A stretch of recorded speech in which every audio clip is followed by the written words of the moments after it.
ಪ್ರೀತಿಯ ವಿದ್ಯಾರ್ಥಿಗಳೇ, ನಾವು ನೀವೆಲ್ಲರೂ ಸಮಾಜ ವಿಜ್ಞಾನದ ಬಗ್ಗೆ ಅಧ್ಯಯನ ಮಾಡಬೇಕಾಗಿದೆ. ನೀವು ಇಂದಿನ 7 ಮತ್ತು 6ನೇ ತರಗತಿಯಲ್ಲಿ ಪೌರನೀತಿ ಅಥವಾ ರಾಜ್ಯಶಾಸ್ತ್ರ ಅಂದರೆ ನಿಮಗೆ ಸಮಾಜ ವಿಜ್ಞಾನದಲ್ಲಿ ಹಲವಾರು ಭಾಗಗಳಿವೆ. ಆ ಭಾಗಗಳಲ್ಲಿ ಪ್ರಮುಖವಾದಂಥದ್ದು ಒಂದು ಇತಿಹಾಸ, 2ನೇದು ರಾಜ್ಯಶಾಸ್ತ್ರ, 3ನೇದು ಸಮಾಜಶಾಸ್ತ್ರ, 4ನೇದು ಭೂಗೋಳ ವಿಜ್ಞಾನ ಮತ್ತು 5ನೇದು ಅರ್ಥಶಾಸ್ತ್ರ ಹಾಗೂ ವ್ಯವಹಾರ ಅಧ್ಯಯನ ಅಂತೇಳಿ ಇಷ್ಟು ಪಾಠಗಳನ್ನು ನಿಮ್ಮ ಸಮಾಜ ವಿಜ್ಞಾನದಲ್ಲಿ ಇಡಲಾಗಿದೆ. ಅದೇ ರೀತಿ ಇವತ್ತು ನಾವೇನು ಮಾಡ್ಬೋದು, ಈ ಎಲ್ಲ ವಿಷಯಗಳನ್ನು ಸಮಾಜ ವಿಜ್ಞಾನದಲ್ಲಿ ನಾವು ನೋಡಬಹುದು. ಹಾಗಾದರೆ ನಾವು ಇವತ್ತು ನಿಮಗೆ ಗೊತ್ತಿದೆ, ನಮ್ಮಲ್ಲಿ ಸರ್ಕಾರ ಇದೆ, ಸರ್ಕಾರದ ಅಂಗಗಳಿದ್ದಾವೆ, ಹಕ್ಕುಗಳಿದ್ದಾವೆ, ಕರ್ತವ್ಯಗಳಿದ್ದಾವೆ, ಪ್ರಜೆಗಳ ಯೋಗಕ್ಷೇಮವನ್ನು ನೋಡ್ಕೊಂಡ್ರೆ ಯಾರು ಅಂತ ನಿಮ್ಗೆಲ್ಲರಿಗೂ ಗೊತ್ತು. ಇವುಗಳ ಅಭಿವೃದ್ಧಿ, ಗ್ರಾಮ ಪಂಚಾಯಿತಿ ಇದೆ, ಜಿಲ್ಲಾ ಪಂಚಾಯಿತಿ ಇದೆ, ಹಾಗೂ ರಾಜ್ಯದ ಬಗ್ಗೆ ಅಧ್ಯಯನ ಮಾಡತಕ್ಕಂಥ ಈ ಒಂದು ವಿಷಯವನ್ನು ನಾವು ನೋಡಬೇಕಾಗುತ್ತೆ. ಹೀಗೆ ಇದು ನಮ್ಮ ದೇಶದಲ್ಲೇ ಅಲ್ಲ, ಪ್ರಪಂಚದ ಎಲ್ಲ ದೇಶಗಳಲ್ಲೂ ಸಹ ಆ ರಾಷ್ಟ್ರಗಳ ಬಗ್ಗೆ, ರಾಜ್ಯಗಳ ಬಗ್ಗೆ ಅಧ್ಯಯನ ಮಾಡಲಿಕ್ಕೆ ಇರ್ತಕ್ಕಂಥ ಒಂದು ಮುಖ್ಯವಾದ ವಿಷಯವಾಗಿದೆ. ಆ ವಿಷಯ ಯಾವುದಪ್ಪ ಅಂತಂದ್ರೆ ರಾಜ್ಯಶಾಸ್ತ್ರ ಅಂತ. 8ನೇ ತರಗತಿಯಲ್ಲಿ ಈ ರಾಜ್ಯಶಾಸ್ತ್ರ, ಅದಕ್ಕೆ ನಾವು ಇಂದಿನ ವೇಳೆಯಲ್ಲಿ ಅಂದರೆ ಇಂದಿನ ವರ್ಷಗಳಲ್ಲಿ ನಾವು ಪೌರನೀತಿ ಅಂತ ಕರೀತೀವಿ. ಅಂದರೆ ಪ್ರಜೆಗಳ ಬಗ್ಗೆ ತಿಳ್ಕೊಳ್ಳಿಕ್ಕೆ, ಹಾಗೆ ಆಡಳಿತದ ಬಗ್ಗೆ ತಿಳ್ಕೊಳ್ಳಿಕ್ಕೆ, ಹಾಗೆ ನಮ್ಮ ದೇಶದ ಕಾನೂನು ಬಗ್ಗೆ ಅರಿಲಿಕ್ಕೆ, ಆಯಾ ಸರ್ಕಾರದ ಯಾವ ಕಾರ್ಯಗಳನ್ನು ಮಾಡ್ತಾರೆ ಅದಕ್ಕೆ ತಿಳ್ಕೊಳ್ಳಿಕ್ಕೋಸ್ಕರವಾಗಿ ನಾವು ರಾಜ್ಯಶಾಸ್ತ್ರವನ್ನು ಎಲ್ಲರೂ ಅಧ್ಯಯನ ಮಾಡಲೇಬೇಕು. ಇದು ಪ್ರಮುಖವಾದಂತಹ ಒಂದು ಅಂಶ. ರಾಜ್ಯಶಾಸ್ತ್ರ ಒಂದು ಮುಖ್ಯವಾದ ಅಧ್ಯಯನ ಮಾಡತಕ್ಕಂಥ ಒಂದು ವಿಷಯವಾಗಿದೆ. ಹಾಗಾದರೆ ನಾವು ಇವತ್ತು ರಾಜ್ಯಶಾಸ್ತ್ರ ಅಂತ ಕರೀತೀವಿ. ಏನು ರಾಜ್ಯಶಾಸ್ತ್ರ? ರಾಜ್ಯ ಅಂದ್ರೆ ಇದರ ಅರ್ಥ ಏನು? ಹಾಗೆ ರಾಜ್ಯದಲ್ಲಿ ಯಾವ ಪರಿಕಲ್ಪನೆಗಳಿಂದ ಈ ರಾಜ್ಯ ಆಗಿದೆ ಅಥವಾ ಸ್ಟೇಟ್ಸ್ ಅಂತ ಕರಿತೀವಿ, ರಾಜ್ಯ ಅನ್ನೋದು ಹೇಗೆ ಬಂತು ಅನ್ನೋದನ್ನು ನಾವು ಯಾವ ಇಲ್ಲಿ ಸಮಾಜ ವಿಜ್ಞಾನದ ರಾಜ್ಯಶಾಸ್ತ್ರದಲ್ಲಿ ನಾವು ತಿಳಿಬೇಕಾಗಿದೆ. ಇಲ್ಲಿ ಪ್ರಮುಖವಾಗಿ ನಾವು ರಾಜ್ಯಶಾಸ್ತ್ರ ಒಂದು ಮುಖ್ಯವಾದಂಥ ಸಮಾಜ ವಿಜ್ಞಾನ. ಈ ಸಮಾಜ ವಿಜ್ಞಾನದ ಒಂದು ಅಂಗ, ಒಂದು ಭಾಗ ಅಂತೇಳಿ ಕರಿತೀವಿ. ಹಾಗಾದ್ರೆ ನಾವು ಈಗ ಏನ್ ಮಾಡಬಹುದು ಅಂದ್ರೆ, ಇವತ್ತಿನ 8ನೇ ಕ್ಲಾಸ್ನಲ್ಲಿ ಇರ್ತಕ್ಕಂಥ 1ನೇ ಅಧ್ಯಾಯವಾದಂತಹ ಅಧ್ಯಾಯ 1ರಲ್ಲಿ ರಾಜ್ಯಶಾಸ್ತ್ರದ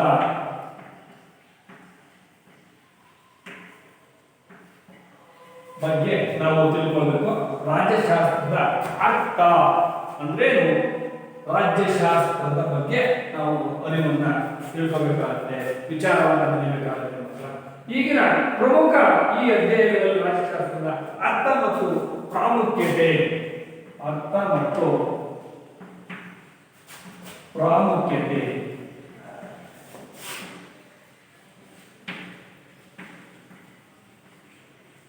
ಇದ್ರ ಬಗ್ಗೆ ನಾವು ತಿಳ್ಕೊಳ್ಳೋಣ. ಇದರಲ್ಲಿ ಬರ್ತಕ್ಕಂಥ ಪ್ರಮುಖ ಕಲಿಕಾಂಶಗಳು ಇಂದಿನ ಈ ಪಾಠಗಳಲ್ಲಿ ನಾವು ನೋಡೋಣ. ರಾಜ್ಯಶಾಸ್ತ್ರದ ಒಂದು ಪರಿಕಲ್ಪನೆ, 1ನೇ ಪಾಯಿಂಟ್ ಕಲಿಕಾಂಶಗಳು.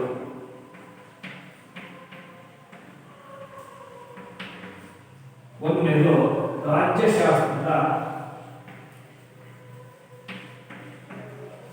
ಪರಿಕಲ್ಪನೆ.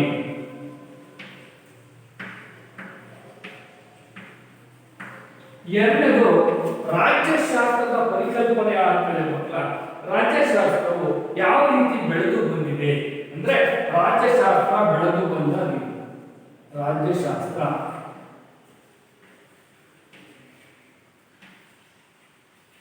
ಬೆಳೆದು ಬಂದಿದ್ದು,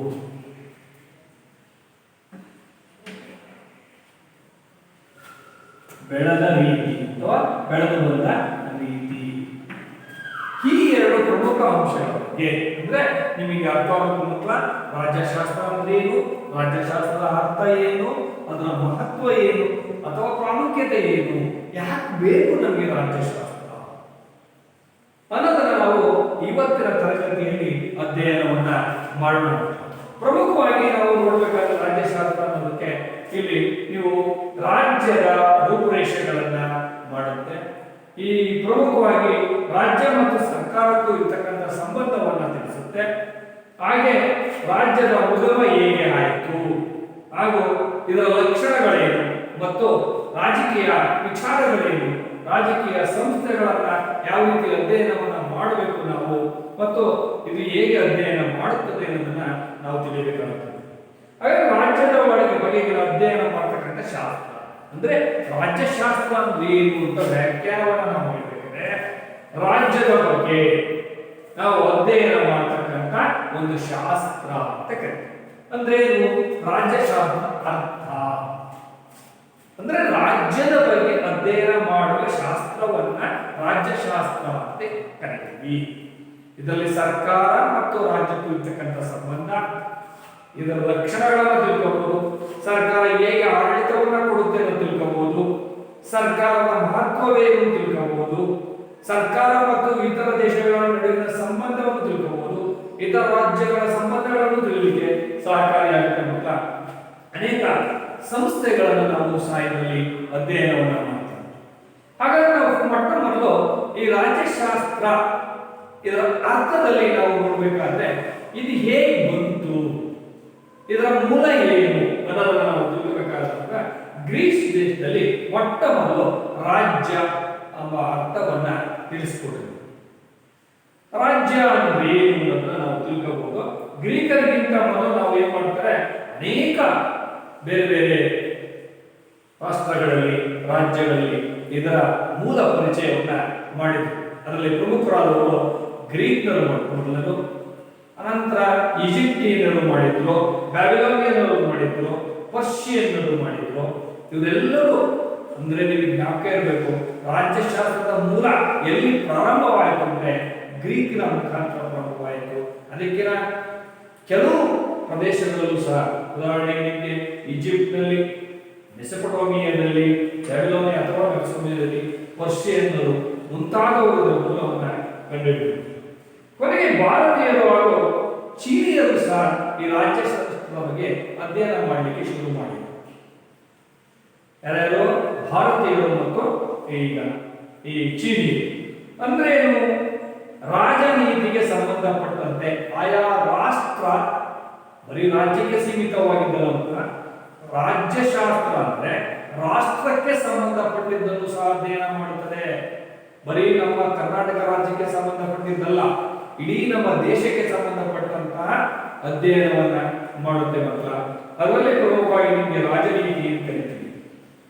ಕೆಲವೊಂದು ವಿಚಾರಗಳಲ್ಲಿ ನೀವು ನಾವು ನೋಡಬಹುದು, ಇದನ್ನ ವ್ಯಕ್ತಪಡಿಸ್ತಾರೆ ಜನಗಳು ಹೇಗೆ ಇದನ್ನ ಅವರು ರಾಜ್ಯಶಾಸ್ತ್ರಜ್ಞರು ಏನ್ ಹೇಳ್ತಾರೆ, ರಾಜ್ಯಶಾಸ್ತ್ರ ಒಂದು ಕ್ರಮಬದ್ಧ ಅಧ್ಯಯನವಾಗಿದೆ. ಏನ್ ಹೇಳಿ ಮಕ್ಕಳ? ರಾಜ್ಯಶಾಸ್ತ್ರ ಒಂದು ಕ್ರಮಬದ್ಧ ಅಧ್ಯಯನವಾಗಿದೆ. ಈ ಅಧ್ಯಯನವನ್ನ ಅಭಿವೃದ್ಧಿಪಡಿಸಲಿಕ್ಕೋಸ್ಕರವಾಗಿ ಮತ್ತೆ ರಾಜ್ಯಶಾಸ್ತ್ರಕ್ಕೆ ಒಂದು ಸ್ವತಂತ್ರ ವಿಜ್ಞಾನ ಅಂದ್ರೆ ಸಮಾಜ ವಿಜ್ಞಾನ ಅಂತೇಳಿ ಒಂದು ಸ್ಥಾನಮಾನವನ್ನ ನೀಡಿದರೆ ಮಕ್ಕಳ. ಹಾಗಾಗಿ ಇದನ್ನ ನೀಡಿದರೆ ಯಾರಪ್ಪ ಅಂದ್ರೆ ಗ್ರೀಕ್ನವರು ಅಥವಾ ಗ್ರೀಸ್ ದೇಶದವರು ಇದಕ್ಕೆ ಮೂಲವಾಗಿ ಕೊಟ್ಟಂತ ಪ್ರಮುಖ ದೇಶದವರು.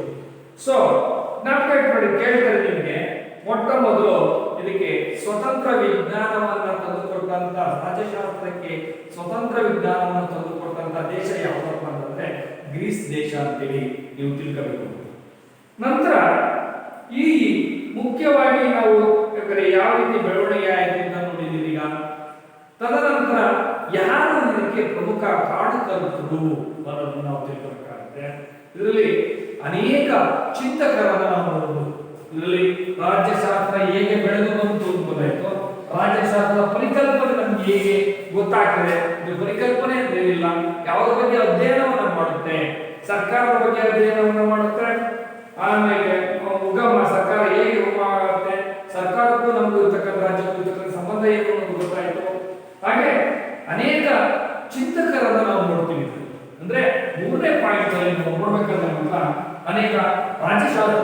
ಚಿಂತಕರು ಅಂತ ಕರೀತೀವಿ. ಈ ರಾಜ್ಯಶಾಸ್ತ್ರದ ಚಿಂತಕರಲ್ಲಿ ಚಿಂತಕರು ಯಾರು ನಿಮಗೆ ಗೊತ್ತಿದೆ. ಬೇಕಾದಷ್ಟು ತತ್ವಜ್ಞಾನಿಗಳನ್ನ ನಾವು ನೋಡಿದ್ದೀವಿ. ಗ್ರೀಕಿನ ಪ್ರಮುಖ ತತ್ವಜ್ಞಾನಿಗಳಾದಂತಹ ಸಾಕ್ರಟಿಸ್ ಅಂತ ಕರೀತಾರೆ, ಪ್ಲೇಟೋ ಅಂತ ಕರೀತಾರೆ. ಆತನ ಶಿಷ್ಯ ಪ್ಲೇಟೋ ಅವರು ಒಂದು ಪುಸ್ತಕವನ್ನು ಬರೆದಿರುವ ದ ರಿಪಬ್ಲಿಕ್ ಅಂತ. ಸೊ ರಾಜ್ಯಶಾಸ್ತ್ರದ ಪ್ರಮುಖ ಚಿಂತಕರು ಇದು. ಪ್ಲೇಟೋ ಬರೆದ ಗ್ರಂಥ ಯಾವುದು ಅಂತ ಕೇಳಿದ್ರೆ ಏನ್ ಬರೀಬೇಕು ಅಂತ ದ ರಿಪಬ್ಲಿಕ್ ಅಂತ ಬರೀಬೇಕು. ಅಥವಾ ದ ರಿಪಬ್ಲಿಕ್ ಗ್ರಂಥವನ್ನು ಬರೆದ ಲೇಖಕರು ಯಾರು ಅಂತ ಕೇಳಿದ್ರು ಸಹ ಪ್ಲೇಟೋ. ಆದ್ರೆ ಪ್ಲೇಟೋ ಗುರು ಯಾರು ಅಂತ ಕೇಳಿದ್ರೆ ಅಥವಾ ಸಾಕ್ರಟಿಸ್ ಶಿಷ್ಯ ಪ್ಲೇಟೋ.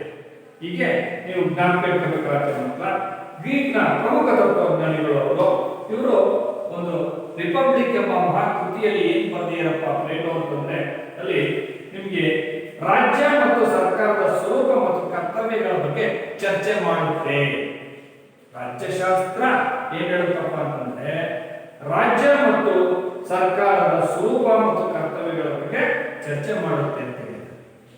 ಹಾಗೆ ಗ್ರೀಸ್ ದೇಶದ ಮತ್ತೊಬ್ಬ ತತ್ವಜ್ಞಾನಿ ಅಥವಾ ದಾರ್ಶನಿಕ ಅಂತ ಕರೀತೀವಿ ಅರಿಸ್ಟಾಟಲ್ ಅಂತ ಕರೀತೀವಿ. ಅರಿಸ್ಟಾಟಲ್ ಯಾರು? ರಾಜ್ಯಶಾಸ್ತ್ರದ ಪಿತಾಮಹ ಕರೀತೀವಿ ಮಕ್ಕಳ. ಯಾರು? ಅರಿಸ್ಟಾಟಲ್. ನಿಮಗೆ ಗೊತ್ತು. ಪ್ಲೇಟೋ ಯಾರು ಅಂತ ಕೇಳಿದ್ರೆ ಬರೀಬೇಕು ಮಕ್ಕಳ. ಇವರು ಬರೆದಂತ ಕೃತಿ ಯಾರಪ್ಪ ಅಂದ್ರೆ ದಿ ರಿಪಬ್ಲಿಕ್.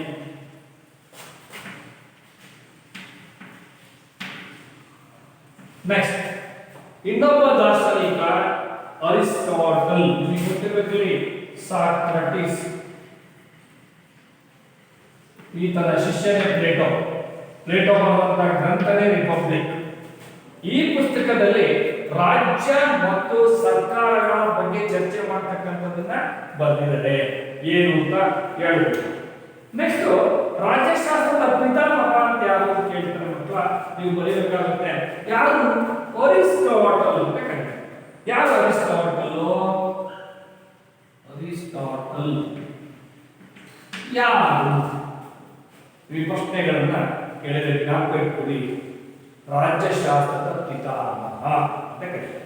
ಅಂದ್ರೆ ರಾಜ್ಯಶಾಸ್ತ್ರವನ್ನ ಮೊಟ್ಟ ಮೊದಲು ಇವರು ಪರಿಚಯಿಸಿದವರು, ಅಧ್ಯಯನವನ್ನ ಮಾಡಿ ಜನರಿಗೆ ತೋರಿಸ್ಕೊಟ್ಟಂತ ವ್ಯಕ್ತಿ ಯಾರು ಅಂದ್ರೆ ಅರಿಸ್ಟಾಟಲ್.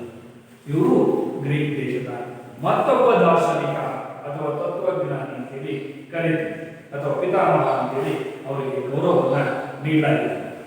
ತದನಂತರ ಅರಿಸ್ಟಾಟಲ್ ರಾಜ್ಯಶಾಸ್ತ್ರದ ಅಧ್ಯಯನವನ್ನ ಕ್ರಮಬದ್ಧವಾಗಿ ಅಂದ್ರೆ ಕ್ರಮಬದ್ಧವಾಗಿ ರಾಜ್ಯಶಾಸ್ತ್ರಕ್ಕೆ ತಳಪಾಯ ಹಾಕಿದಂತ ವ್ಯಕ್ತಿ, ಒಬ್ಬ ದಾರ್ಶನಿಕ, ಒಬ್ಬ ಚಿಂತಕ ಅಂತ ಹೇಳಿ ಕರಿತೀವಿ. ಹೀಗೆ ಅವ್ರು ಏನ್ ಮಾಡ್ತಾರೆ? ಪ್ರಥಮ ಚಿಂತಕ ಅಂತ ಕರಿತೀವಿ.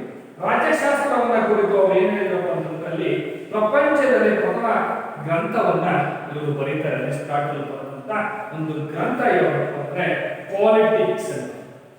ಎಲ್ಲರಿ ಮಕ್ಕಳ ಪಾಲಿಟಿಕ್ಸ್. ಅರಿಸ್ಟಾಟಲ್ನ ಗ್ರಂಥ. ಇದು ಪ್ಲೇಟೋ ಗ್ರಂಥ, ಇದು ಅರಿಸ್ಟಾಟಲ್ನ ಗ್ರಂಥ. ಈ ಗ್ರಂಥದಲ್ಲಿ ಏನ್ ಮಾಡಿದ್ರಪ್ಪ ಕೃತಿಯನ್ನು ರಚಿಸಿ ಈ ಕೃತಿಯಲ್ಲಿ ಏನನ್ನ ಬಗ್ಗೆ ಚರ್ಚೆ ಮಾಡಿದ್ರಪ್ಪ ರಾಜ್ಯಶಾಸ್ತ್ರಕ್ಕೆ ಸಂಬಂಧಪಟ್ಟಂತೆ ರಾಜ್ಯಶಾಸ್ತ್ರದ ಉಗಮ ನೆನಪಿಟ್ಕೋಬೇಕು. ಪ್ರಮುಖವಾಗಿ ರಾಜ್ಯದ ಉಗಮ, ಅದರ ಬೆಳವಣಿಗೆ ಮತ್ತು ಆ ಕಾರ್ಯಗಳ ಬಗ್ಗೆ ಚರ್ಚಿಸಲಾಗಿದೆ. ಉಗಮ, ಬೆಳವಣಿಗೆ. ಮತ್ತೊಂದು ನಿಮಗೆ ಜ್ಞಾಪಕ ಇಟ್ಕೋಬೇಕಾಗ್ತಕ್ಕಂಥ ಅದರಲ್ಲಿ ಪ್ರಪಂಚದಲ್ಲೇ ಮೊಟ್ಟ ಮೊದಲಂತಹ ಗ್ರಂಥ ಇದು ಪಾಲಿಟಿಕ್ಸ್. ಇದನ್ನು ಬರೆದವರು ಅರಿಸ್ಟಾಟಲ್ ಅಂತ ಕರೀತೀವಿ. ಹಾಗೆ ಬೆಳವಣಿಗೆ ಆದ್ಮೇಲೆ ಅದರ ಕಾರ್ಯ ಅಂದ್ರೆ ರಾಜ್ಯಶಾಸ್ತ್ರದ ಕಾರ್ಯ ಏನು, ಏನ್ ಕೆಲಸ ಮಾಡುತ್ತೆ, ಅದರ ಉದ್ದೇಶ ಏನು, ಅದರ ಕಾರ್ಯಕ್ರಮಗಳು ಏನು ಅನ್ನೋದನ್ನ ವಿಚಾರವನ್ನ ನಮಗೆ ತಿಳಿಸಿಕೊಟ್ಟಂತ ಮಹಾನ್ ವ್ಯಕ್ತಿ ಯಾರಪ್ಪ ಅಂದ್ರೆ ಅರಿಸ್ಟಾಟಲ್. ಇವರು ಬರೆದಂತ ಕೃತಿನೇ ಪಾಲಿಟಿಕ್ಸ್ ಅಂತೇಳಿ ಕರೀತೀವಿ. ಹೀಗೆ ಈ ನಂತರ ಅದೇ ರೀತಿಯಾಗಿ ನಮ್ಮಲ್ಲೂ ಸಹ ಅನೇಕ ಭಾರತದ ಒಬ್ಬ ಮಹಾನ್ ವ್ಯಕ್ತಿ ಇದನ್ನು ನಿಮಗೆ ಗೊತ್ತು, ಅರ್ಥಶಾಸ್ತ್ರ, ಅದರಲ್ಲಿಯೂ ಸಹ ರಾಜಕೀಯ ನೀತಿಗಳ ಬಗ್ಗೆ ವಿಚಾರವನ್ನ ತಿಳಿಸಿಕೊಟ್ಟಿರ್ತಕ್ಕಂಥವರು ನಮ್ಮ ದೇಶದ ಕೌಟಿಲ್ಯ ಅಂತ ಕರೀತಾರೆ. ಎರಡು ಮೊದಲ ಕೌಟಿಲ್ಯ. ಕೌಟಿಲ್ಯ ಬರೆದಂತಹ ಗ್ರಂಥ ಏನಪ್ಪ ಅಂದ್ರೆ ಅರ್ಥಶಾಸ್ತ್ರ ಅಂತ ಕರೀತೀವಿ. ಅರ್ಥಶಾಸ್ತ್ರ ಯಾವುದು? ಕೌಟಿಲ್ಯನ ಅರ್ಥಶಾಸ್ತ್ರ. ಇದೂ ಸಹ ರಾಜ್ಯ ನೀತಿಯ ಬಗ್ಗೆ ವ್ಯಕ್ತಪಡಿಸಿದೆ.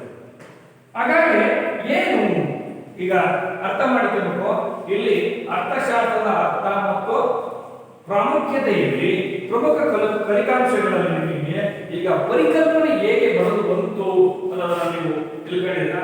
ಇದೊಂದು ಸಮಾಜದ ಅಂಗ, ಸಮಾಜಕ್ಕೋಸ್ಕರ ಮಾನವನ ಜೀವನ, ರಾಜಕೀಯ ಚಟುವಟಿಕೆಗಳನ್ನು ತಿಳಿಸಿಕೊಡುತ್ತೆ, ಇದರ ರೂಪುರೇಷೆಗಳನ್ನು ತಿಳಿಸಿಕೊಡುತ್ತೆ ಅನ್ನೋದನ್ನ ನಾವು ಅಧ್ಯಯನ ಮಾಡಿದ್ವಿ.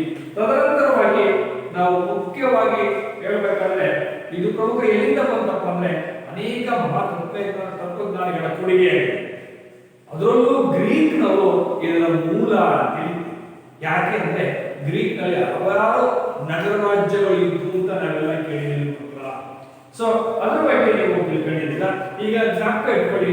ನೆಕ್ಸ್ಟ್ ನಾವು ಅರ್ಥ ಮಾಡಬೇಕಾದ್ರೆ ಅರ್ಥ ಏನು ಅಂದ್ರೆ ಏನು? ಇಲ್ಲಿ ಗ್ರೀಕರು ಸಮಸ್ತ ರಾಜಕೀಯ ಚಟುವಟಿಕೆಗಳನ್ನ ಅನ್ವಯಿಸಿ ಇದರ ಅರ್ಥವನ್ನ ವಿಶ್ಲೇಷಣೆ ಮಾಡಿದ್ದಾರೆ.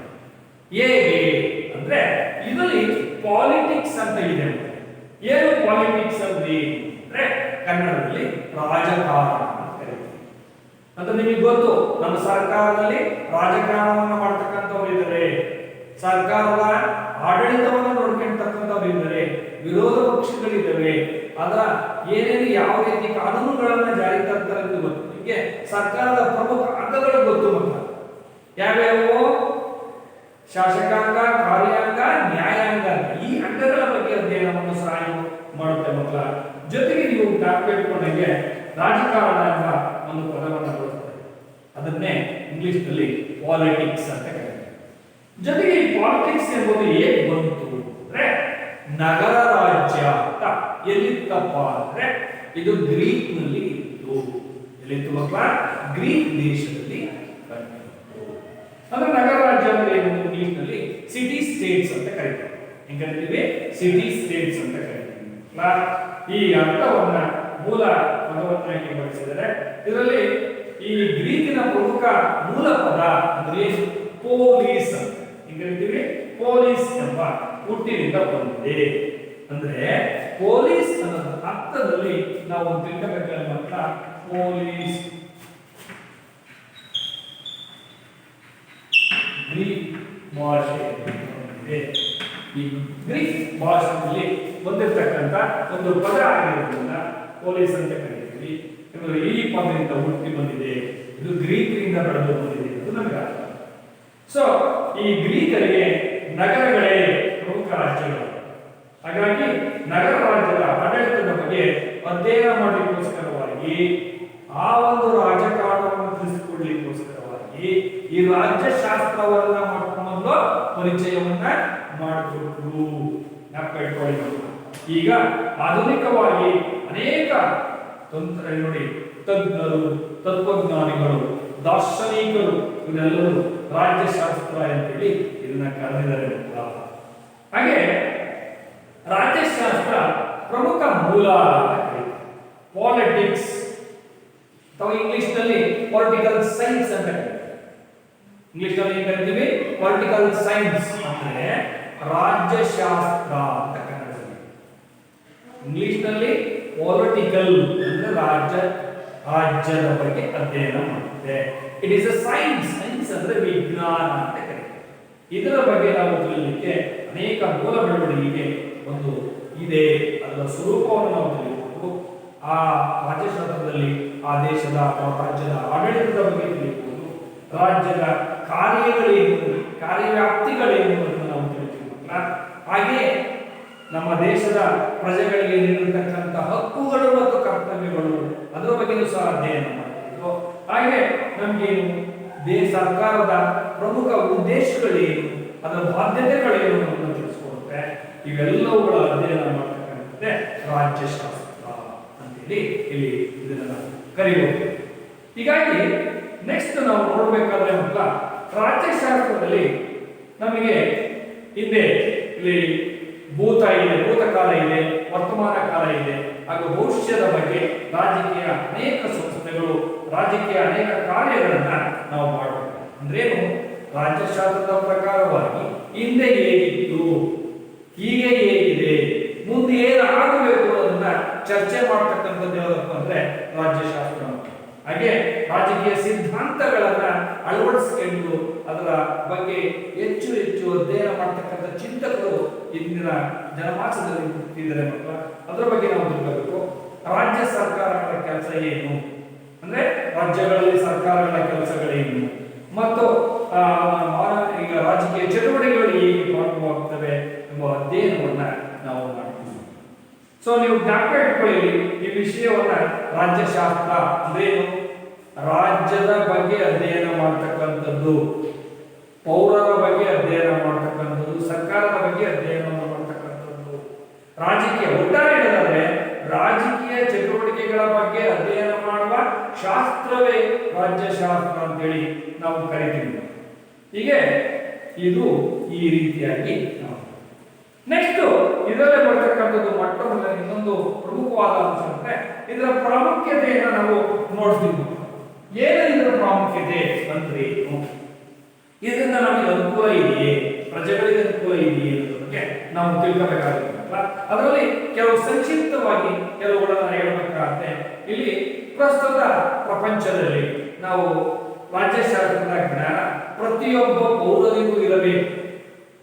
ಯಾಕೆ ಅಂತಂದ್ರೆ ಇದೊಂದು ಅತ್ಯಂತ ಅವಶ್ಯಕವಾದಂತ ವ್ಯವಸ್ಥೆ ಆಗಿದೆ. ಇಲ್ಲಿ ಆ ಜನ ಹೇಗೆ ಅಭಿವೃದ್ಧಿ ಆಗಬೇಕು ಅಂದ್ರೆ ಭೂತಕಾಲದನ್ನ ನೆನೆದುಬಿಟ್ಟು ಈ ಏನ್ ಮಾಡಬೇಕು, ನಾವು ಈಗ ವರ್ತಮಾನ ಕಾಲದಲ್ಲಿ ಹೇಗೆ ಬದುಕಬೇಕು ಮತ್ತೆ ಭವಿಷ್ಯದಲ್ಲಿ ಏನಾಗಬೇಕು ಅನ್ನೋದನ್ನ ಚಿಂತನೆಯನ್ನ ಮಾಡಬೇಕಾಗುತ್ತೆ, ಆಲೋಚನೆಯನ್ನ ಮಾಡಬೇಕಾಗುತ್ತೆ, ಮತ್ತೆ ಜ್ಞಾನವನ್ನು ನಾವು ಬೆಳೆಸ್ಕೋಬೇಕಾಗುತ್ತೆ. ಅದಕ್ಕೋಸ್ಕರವಾಗಿ ಈ ಒಂದು ಅಧ್ಯಯನವನ್ನ ಮಾಡಲೇಬೇಕು. ಈ ಪ್ರಾಮುಖ್ಯತೆಯಲ್ಲಿ ಪ್ರಮುಖ ಅಂಶಗಳಲ್ಲಿ ಏನ್ ಹೇಳ್ತೀವಿ ಅಂದ್ರೆ ರಾಜ್ಯಶಾಸ್ತ್ರ ಒಂದೊಂದೇ ಆಗಿ ಹೇಳಬೇಕು. ರಾಜ್ಯಶಾಸ್ತ್ರವು ರಾಜ್ಯವೊಂದರ ಉಗಮ ಮತ್ತು ಬೆಳವಣಿಗೆಯನ್ನ ಅರ್ಥ ಮಾಡಿಕೊಳ್ಳುತ್ತದೆ ಅಥವಾ ಅರ್ಥ ಮಾಡಿಕೊಳ್ಳಲು ಸಹಕಾರಿಯಾಗುತ್ತದೆ. ಹೇಗೆ ರಾಜ್ಯ ಉಗಮವಾಯಿತು, ಅದರ ಬೆಳವಣಿಗೆ ಹೇಗೆ ಇದೆ, ಅದರ ಕಾರ್ಯ ಏನು, ರಾಜಕೀಯ ಚಟುವಟಿಕೆಗಳೇನು ಅನ್ನೋದನ್ನ ಈ ಒಂದು ರಾಜ್ಯಶಾಸ್ತ್ರದಲ್ಲಿ ತಿಳಿಯಬಹುದು. ಎರಡನೇ ಪ್ರಾಮುಖ್ಯತೆ ಅಂತ ಏನಪ್ಪಾ ಅಂತಂದ್ರೆ ರಾಜ್ಯಶಾಸ್ತ್ರ ಹಿಂದೆ ಅನೇಕ ಅಂದ್ರೆ ನಿಮಗೆ ರಾಜರುಗಳ ಆಡಳಿತವನ್ನು ನಡೆಸೋಗಿದೆ. ಅದಕ್ಕೆ ಚಕ್ರಾಧಿಪತ್ಯಗಳು ಅಂತ ಕರಿತೀವಿ. ಅನೇಕ ದೊರೆಗಳು ಆಳ್ವಿಕೆಯನ್ನು ನಡೆಸೋಗಿದ್ದಾರೆ. ಅಲ್ಲಿ ಯಾವ ರೀತಿ ಸಮಾನತೆ ಇತ್ತು, ನ್ಯಾಯ ಇತ್ತು, ಸ್ವತಂತ್ರ ಇತ್ತು, ಆಗಿನ ಕಾಲದಲ್ಲಿ ಉತ್ತಮ ಸರ್ಕಾರ ಇತ್ತೆ, ಈಗಿದೆಯೇ, ಮತ್ತು ಅನೇಕ ಯುದ್ಧಗಳು ನಡೆದೋಗಿದ್ದಾವೆ, ಯಾವ ಕಾರಣಗಳಲ್ಲಿ ನಡೆದವು, ಆ ಯುದ್ಧಗಳು ನಡೀಬೇಕೆ ಬೇಡದ ಬಗ್ಗೆ ಈ ಒಂದು ವಿಷಯವನ್ನು ತಿಳಿಸುತ್ತೆ. ಅಂದ್ರೆ ಪ್ರಪಂಚದಲ್ಲಿ ಶಾಂತಿಯನ್ನು ಮೂಡಿಸಲಿಕ್ಕೆ ಇದು ಬಹಳ ಸಹಕಾರಿಯಾಗಿದೆ. ಇನ್ನು ಮೂರನೇ ಒಂದು ಪ್ರಾಮುಖ್ಯತೆ ಅಂದ್ರೆ ರಾಜ್ಯ ಸರ್ಕಾರಗಳ ರಚನೆ. ಅಂದ್ರೆ ನಿಮಗೆ ಗೊತ್ತು, ನಮ್ಮ ರಾಷ್ಟ್ರದಲ್ಲಿ ಎರಡು ಈಗ ಏನ್ ಹೇಳ್ತೀವಿ, ರಾಜ್ಯದಲ್ಲಿ ಅದಕ್ಕೆ 3 ಅಂಗಗಳನ್ನು ನಾವು ನೋಡ್ತಾ ಇದೀವಿ ಅಂತ ಹೇಳಿದ್ರೆ ನಿಮಗೆ ಕೇಂದ್ರ ಸರ್ಕಾರ ಮತ್ತು ರಾಜ್ಯ ಸರ್ಕಾರಗಳು ಎರಡೂ ಇದ್ದಾವೆ. ನಾವು ಒಟ್ಟಾರೆ ಹೇಳೋದು ಬರೀ ಕರ್ನಾಟಕ ರಾಜ್ಯದ ಮಾತ್ರ ಹೇಳೋದು ಮಾತ್ರ, ಇಡೀ ಭಾರತದ ಬಗ್ಗೆ ಹೇಳಬೇಕು. ಭಾರತ ಹೇಗೆ ಸರ್ಕಾರವನ್ನು ನಡೆಸುತ್ತೆ, ಸರ್ಕಾರಗಳ ರಚನೆ ಹೇಗೆ ಆಗುತ್ತೆ, ಇದರ ಕಾರ್ಯಗಳ ಬಗ್ಗೆ ನಾವೇನ್ ಮಾಡ್ತೀವಿ, ಮಾಹಿತಿಯನ್ನ ತಿಳಿಬಹುದು. ಹಾಗೆ ಸರ್ಕಾರದಲ್ಲಿ ಇರ್ತಕ್ಕಂಥ ಭೂತ ಮತ್ತು ವರ್ತಮಾನ ಕಾಲದ ಚಟುವಟಿಕೆಗಳನ್ನ ಭವಿಷ್ಯಕ್ಕೆ ನಾವು ರೂಪಿಸಿಕೊಳ್ಳಲಿಕ್ಕೆ ಸಹಕಾರಿಯಾಗಿದೆ. ನೆಕ್ಸ್ಟ್ ಅದೇ ಆದಂತ ಏನು ನಮ್ಮ ದೇಶದಲ್ಲಿ ಸಂವಿಧಾನ ಇದೆ. ಸಂವಿಧಾನ ಅಂದ್ರೆ ಏನು ಗೊತ್ತು ನಿಮಗೆ ಮಕ್ಕಳ. ಸಂವಿಧಾನದ ಕಾನೂನುಗಳನ್ನು ಗೌರವಿಸಬೇಕು ಅನ್ನೋದು ಗೊತ್ತು, ಅದರ ಕಾರ್ಯಗಳೇನು ಎಂದು ನಿಮಗೆ ಗೊತ್ತು ಮಕ್ಕಳ. ಅದರ ಬಗ್ಗೆ ಜ್ಞಾನವನ್ನ ಇದು ಒದಗಿಸಿಕೊಡುತ್ತೆ. ನಂತರ ಸಾಮಾನ್ಯ ಜನರಲ್ಲಿ ರಾಜಕೀಯ ಪ್ರಜ್ಞೆಯನ್ನ ಮೂಡಿಸುತ್ತೆ. ಮಕ್ಕಳ. ಅದೇ ರೀತಿಯಾಗಿ ಜನಪ್ರತಿನಿಧಿಗಳು ಅಂದ್ರೇನು, ನಮ್ಮಲ್ಲಿ MLAಗಳು, MP ಗಳು, ಆಮೇಲೆ ರಾಜ್ಯಸಭಾ ಸದಸ್ಯರುಗಳಿಂದ ಮಕ್ಕಳ, ಇವರೆಲ್ಲರಲ್ಲೂ ಸಹ ಅವರು ಜಾಗೃತರಾಗಿರಬೇಕು ಮತ್ತು ಸಕ್ರಿಯವಾಗಿ ಪ್ರಜೆಗಳಿಗೆ ಯಾವ ರೀತಿಯಾದಂತ ಈ ನಮ್ಮ ಸೇವೆಯನ್ನ ಕೊಡಬೇಕು ಅನ್ನೋದು ಇದು ತಿಳಿಸಿಕೊಡುತ್ತೆ. ಹೀಗೆ ರಾಜ್ಯಶಾಸ್ತ್ರ ಒಂದು ಉತ್ತಮ ನಾಯಕತ್ವವನ್ನು ಬೆಳೆಸುತ್ತೆ, ಉತ್ತಮ ನಾಯಕರನ್ನ ಬೆಳೆಸುತ್ತೆ. ಅಂದ್ರೆ ಕ್ವಾಲಿಟಿ ಆಫ್ ಲೀಡರ್ಸ್ ಅಂತ ಕರೀತೀವಿ. ಈ ವಿಜ್ಞಾನದಿಂದ ನಾವು ಹೆಚ್ಚು ಜ್ಞಾನವನ್ನು ಪಡೆಯಲಿಕ್ಕೆ, ಒಳ್ಳೆ ನಾಯಕತ್ವವನ್ನು ಬೆಳೆಸಲಿಕ್ಕೆ ಸಹಕಾರಿಯಾಗಿದೆ. ಜೊತೆಗೆ ಪೌರರನ್ನ ಅಥವಾ ನಾಗರಿಕರನ್ನ ಉತ್ತಮ ಪ್ರಜೆಗಳನ್ನಾಗಿ ಮಾಡಲಿಕ್ಕೆ, ಉತ್ತಮ ನಾಗರಿಕರನ್ನಾಗಿ ಮಾಡಲಿಕ್ಕೋಸ್ಕರವಾಗಿ ಈ ಅನೇಕ ಕಾರ್ಯಕ್ರಮವನ್ನು ಸಹ ಇದು ಸೃಷ್ಟಿ ಮಾಡುತ್ತದೆ. ಹೀಗೆ ಇದರ ಜೊತೆಗೆ ಅನೇಕ ರಾಜಕೀಯ ಸಂಸ್ಥೆಗಳಿವೆ. ಅನೇಕ ನಮ್ಮ ದೇಶದಲ್ಲಿ ಬಹುಪಕ್ಷೀಯ ಪದ್ಧತಿ ಅಂತ ಕರಿತೀವಿ. ಉದಾಹರಣೆಗೆ ಕಾಂಗ್ರೆಸ್ ಇದೆ, JDS ಇದೆ. ನಮ್ಮ ರಾಜ್ಯದಲ್ಲಿ ನೋಡೋದಾದ್ರೆ ನಂತರ ಬಿಜೆಪಿ ಇದೆ. ಅನೇಕ ಬರೀ ಮೂರೇ ಪಕ್ಷ ಅಲ್ಲ, ನಮ್ಮ ದೇಶದಲ್ಲಿ ಬಹುಪಕ್ಷ ಪದ್ಧತಿಯನ್ನ ಜಾರಿ ತಂದಿದ್ದೀವಿ.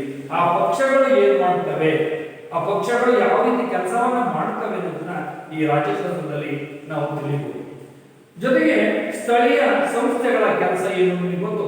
ಸ್ಥಳೀಯ ಸಂಸ್ಥೆಗಳು ಯಾವುವು ಕೇಳ್ತೇವೆ. ಗ್ರಾಮದಲ್ಲಿ ಗ್ರಾಮ ಪಂಚಾಯಿತಿ ಇದೆ, ಮಕ್ಕಳ ಗ್ರಾಮ ಪಂಚಾಯಿತಿ ಇದೆ. ಮುನ್ಸಿಪಾಲಿಟೀಸ್ ಅಂತ ಕೇಳಿದ್ರೆ ಮಕ್ಕಳ ನೀವು ನಗರ ಸಂಸ್ಥೆಗಳು ಅಂತ ಕರೀತಾರೆ ಅದಕ್ಕೆ. ಅಲ್ಲಿ ನೀವು ನೋಡಿರ್ಬೋದು, ಅಲ್ಲಿ ಅಲ್ಲಿಗೆ ನಗರ ಪಾಲಿಕೆ, ಮಹಾನಗರ ಪಾಲಿಕೆ, ಜೊತೆಗೆ ಹೀಗೆ ಟೌನ್ ಮುನ್ಸಿಪಲ್ ಕೌನ್ಸಿಲ್ಸ್ ಅಂತೆಲ್ಲ ಇರ್ತವೆ. ಈ ಸಂಸ್ಥೆಗಳನ್ನು ಸಹ ಅದರ ಬಗ್ಗೆ ನಮಗೆ ಅಧ್ಯಯನ ಮಾಡಲಿಕ್ಕೆ ಸಹಕಾರಿಯನ್ನು ನೀಡುತ್ತೇವೆ. ಅಂದ್ರೆ ಪ್ರತಿಯೊಬ್ಬ ಜನರು ರಾಜಕೀಯದಲ್ಲಿ ತೊಡಗಿಸಿಕೊಳ್ಳಲಿಕ್ಕೆ ಸಹಕಾರವನ್ನ ನೀಡುತ್ತೇವೆ. ಈ ರೀತಿಯಾಗಿ ಮತ್ತೊಂದು ಲಾಸ್ಟ್ಗೆ ಅಂತಾರಾಷ್ಟ್ರೀಯ ಸಂಬಂಧಗಳ ಬಗ್ಗೆ, ಶಾಂತಿಯ ಬಗ್ಗೆ, ಸಹಬಾಳ್ವೆಯ ಬಗ್ಗೆ ಮತ್ತು ಜ್ಞಾನವನ್ನು ನೀಡುತ್ತೆ. ಯುದ್ಧಗಳನ್ನು ತಡೆಗಟ್ಟುವಲ್ಲಿ ಬಹಳ ಮುಖ್ಯವಾದ ಪ್ರಾಮುಖ್ಯತೆಯನ್ನ ಒದಗಿಸಿಕೊಡುತ್ತೆ. ವಿಶ್ವಸಂಸ್ಥೆಯ ಬಗ್ಗೆ ತಿಳಿಸಿಕೊಡುತ್ತೆ ಮಕ್ಕಳ.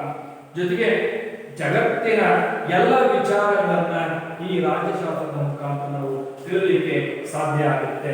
ಹೀಗೆ ಅನೇಕ ಎಲ್ಲ ಪ್ರಮುಖವಾದ ಕಾರ್ಯಗಳನ್ನ ಇದು ಮಾಡುತ್ತೆ. ಪ್ರಮುಖವಾದ ಇದು ಪ್ರಾಮುಖ್ಯತೆಯನ್ನ ಕೊಡುತ್ತೆ ಮಕ್ಕಳ. ರಾಜ್ಯಶಾಸ್ತ್ರ ಅಧ್ಯಯನ ನೋಡಿ ಬರೀ ಬಹಳ ಮುಖ್ಯ ಅವಶ್ಯಕವಾಗಿದೆ. ಅಂದ್ರೆ ಏನು ಯಾಕೆ ಅಂತಂದ್ರೆ ರಾಜ್ಯಾಡಳಿತವನ್ನ ಮಾಡುತ್ತೆ. ಹೇಗೆ ರಾಜ್ಯಾಡಳಿತವನ್ನು ಮಾಡುತ್ತೆ, ಹೇಗೆ ನಾಯಕರುಗಳ ಇದರಲ್ಲಿ ಪಾತ್ರ ಏನು ಅನ್ನೋದನ್ನ ತಿಳಿಸಿಕೊಡುತ್ತೆ. ಹಾಗೆ ಪ್ರಜೆಗಳು ಹೇಗೆ ಭಾಗವಹಿಸ್ತಾರೆ ಅನ್ನೋದನ್ನು ಸಹ ಇದು ತಿಳಿಸಿಕೊಡುತ್ತೆ ಮಕ್ಕಳ. ಇವೆಲ್ಲರ ಅರಿವನ್ನ ಉಂಟು ಮಾಡುವುದೇ ಈ ರಾಜ್ಯಶಾಸ್ತ್ರದ ಪ್ರಮುಖ ಉದ್ದೇಶ ಅಂತ ಹೇಳಿ ಕರೀತೀವಿ ಮಕ್ಕಳ. ಹೀಗೆ ನಮಗೆ ಪ್ರಜೆಗಳು ಹೇಗೆ ಜವಾಬ್ದಾರಿಯುತ ಕೆಲಸಗಳನ್ನ ಮಾಡಬೇಕು, ರಾಜಕಾರಣಿಗಳು ಹೇಗೆ ಜವಾಬ್ದಾರಿಯುತ ಕೆಲಸಗಳನ್ನ ಮಾಡಬೇಕು ಅನ್ನೋದನ್ನ ಈ ರಾಜ್ಯಶಾಸ್ತ್ರದಲ್ಲಿ ನಾವು ತಿಳಿಬಹುದು ಮಕ್ಕಳ. ಈ ರೀತಿಯಾಗಿ ಈ ರಾಜ್ಯಶಾಸ್ತ್ರ ಪ್ರತಿಯೊಬ್ಬ ಒಂದು ಸಹಸ್ರ ಸಂಖ್ಯೆಯ ಜನರ ಒಂದು ಕನಸಾಗಿ ಪ್ರತಿಯೊಬ್ಬರಿಗೂ ಮಾರ್ಗದರ್ಶನ ನೀಡಲಿಕ್ಕೆ ಈ ಒಂದು ಪ್ರಮುಖವಾದಂತಹ ರಾಜ್ಯಶಾಸ್ತ್ರ ಬಹಳ ಪ್ರಾಮುಖ್ಯತೆಯನ್ನ ಪಡೆದಿದೆ. ಅಂದ್ರೆ ಇವತ್ತು ನಾವು ಏನ್ ನೋಡಿದ್ವಿ, ಈ ರಾಜ್ಯಶಾಸ್ತ್ರದ ಅರ್ಥ ಅಂದ್ರೆ ಇದು ಪಾಲಿಟಿಕ್ಸ್ ಎಂಬ ಗ್ರೀಕ್ ಭಾಷೆಯಿಂದ ಬಂದಿದೆ ಅನ್ನೋದು ಅರ್ಥ ಆಯ್ತು. ಸೊ ಈ ಪಾಲಿಟಿಕ್ಸ್ ಎಂಬ ಗ್ರಂಥ ಬಂದರೆ ಅವರಿಗೆ ಗೊತ್ತು, ಇಲ್ಲಿ ಅರಿಸ್ಟಾಟಲ್, ಇವರು ನಾವು ರಾಜ್ಯಶಾಸ್ತ್ರದ ಪಿತಾಮಹ ಅಂತೇಳಿ ಕರೀತೀವಿ. ಆದರೆ ಅದೇ ರೀತಿ ಇವರೆಲ್ಲರೂ ಸಹ ಮಹಾ ದಾರ್ಶನಿಕರು, ಚಿಂತಕರು. ಇವರು ಆ ರಾಜ್ಯದ ಬಗ್ಗೆ ಹೆಚ್ಚು ಒಲವನ್ನ ನೀಡಿ ಅದರಲ್ಲೂ ಸಹ ಗ್ರೀಕ್ ನಲ್ಲಿ ಇದು ಹೆಚ್ಚು ಪರಿಣಾಮಕಾರಿಯಾಗಿ ಬೆಳವಣಿಗೆ ಆಗಿದೆ ಹೇಳಿ ಇವತ್ತಿನ ಈ ಒಂದು ಪಾಠವನ್ನ ನಾವು ನಿಮಗೆ ಮುಗಿಸ್ತಾ ಬಂದಿದ್ದೀವಲ್ಲ. ಅದಕ್ಕಿಂತ ಮುಂಚಿತವಾಗಿ ನಿಮಗೆ ಗೊತ್ತಿರಬೇಕು, ಸಾಕ್ರೆಟಿಸ್ ಯಾರು ಅಂದ್ರೆ ಪ್ಲೇಟೋವಿನ ಗುರು ಅಥವಾ ಸಾಕ್ರೆಟಿಸ್ನ ಶಿಷ್ಯ ಯಾರಪ್ಪ ಅಂದ್ರೆ ಪ್ಲೇಟೋ. ಪ್ಲೇಟೋ ಬರೆದ ಗ್ರಂಥ ಯಾವ್ದಪ್ಪ ಅಂದ್ರೆ ದ ರಿಪಬ್ಲಿಕ್. ಅದಾದ್ಮೇಲೆ ಅರಿಸ್ಟಾಟಲ್ ಯಾರು ಅಂದ್ರೆ ಇವರು ರಾಜ್ಯಶಾಸ್ತ್ರದ ಪಿತಾಮಹ ಅಂತ ಕರಿತೀವಿ. ಹೀಗೆ ಅರ್ಥಶಾಸ್ತ್ರ ಬರೆದ ಅಂದ್ರೆ ಭಾರತದ ಕೌಟಿಲ್ಯ ಅಂತ ಹೇಳಬೇಕು. ಇದೆಲ್ಲ ರಾಜಕೀಯ ನೀತಿಯನ್ನು ಅಳವಡಿಸಿರ್ತಕ್ಕಂಥ ಪುಸ್ತಕಗಳು, ಗ್ರಂಥಗಳು.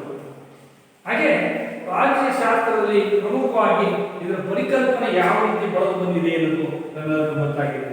ಈ ರೀತಿ ಈ ಒಂದು ಅಧ್ಯಯನವನ್ನ ನಾವು ಇವತ್ತು ಮುಗಿಸೋಣ. ಇದರ ಬಗ್ಗೆ ನಾಳೆ ಗೃಹಪಾಠವನ್ನ ಬರೀರಿ ಮಕ್ಕಳ. ಅದರಲ್ಲಿ ಪ್ರಮುಖವಾದಂತಹ ಗೃಹಪಾಠ ಅಂದ್ರೆ ರಾಜಕೀಯ ಎಂಬ ಪದ ಉತ್ಪತ್ತಿಗೊಂಡ ಗ್ರೀಕ್ ಪದ ಯಾವುದು ಅಂತ ಕೇಳಿದ್ರೆ ಪಾಲಿಟಿಕ್ಸ್ ಅಥವಾ ಪೊಲೀಸ್ ಅಂತ ಬರೀರಿ ಮಕ್ಕಳ. ರಿಪಬ್ಲಿಕ್ ಎಂಬ ಪುಸ್ತಕವನ್ನ ಅಥವಾ ಗ್ರಂಥವನ್ನ ಬರೆದದ್ದು ಯಾರು ಅಂತಂದ್ರೆ ಪ್ಲೇಟೋ ಅಂತ ಬರೀರಿ. ಅರಿಸ್ಟಾಟಲ್ ರಾಜ್ಯಶಾಸ್ತ್ರವನ್ನು ಕುರಿತು ರಚಿಸಿದ ಕೃತಿ ಯಾವುದು ಅಂತ ಕೇಳಿದ್ರೆ ನೀವು ಪಾಲಿಟಿಕ್ಸ್ ಅಂತ ಬರೀಬೇಕಾಗುತ್ತೆ. ಹೀಗೆ ನೆಕ್ಸ್ಟ್ ರಾಜ್ಯಶಾಸ್ತ್ರ ಅಂದ್ರೆ ಏನು, ರಾಜ್ಯಶಾಸ್ತ್ರದ ಕ್ರಮಬದ್ಧ ಅಧ್ಯಯನ ಯಾರಿಂದ ಪ್ರಾರಂಭವಾಯಿತು ಅಂದ್ರೆ ಗ್ರೀಕರಿಂದ ಅಂತ ಹೇಳಿ. ರಾಜ್ಯಶಾಸ್ತ್ರದ ಪಿತಾಮಹ ಯಾರು ಅಂತ ಕೇಳಿದ್ರೆ ಇಲ್ಲಿ ಅರಿಸ್ಟಾಟಲ್ ಅಂತ ಬರೀರಿ ಮಕ್ಕಳ. ಹೀಗೆ ರಾಜ್ಯಶಾಸ್ತ್ರ ಅಧ್ಯಯನವನ್ನ ಯಾವುದಾದ್ರೂ ಒಂದು ಪ್ರಯೋಜನವನ್ನ ಕೊಟ್ಟಿದ್ರೆ ನಿಮಗೆ ರಾಜ್ಯಶಾಸ್ತ್ರದ ಪ್ರಾಮುಖ್ಯತೆಯ ಬಗ್ಗೆ ಹೆಚ್ಚು ಅಧ್ಯಯನ ಮಾಡಿ ಇಲ್ಲಿ ಮುಂದೆ ಬರ್ಕೊಂಡ್ ಬಂದಿರ್ತೀವಿ ಅಂತ ಈ ಪಾಠವನ್ನ ಇಲ್ಲಿಗೆ ಮುಗಿಸ್ತಾ ಇದ್ದೀವಿ.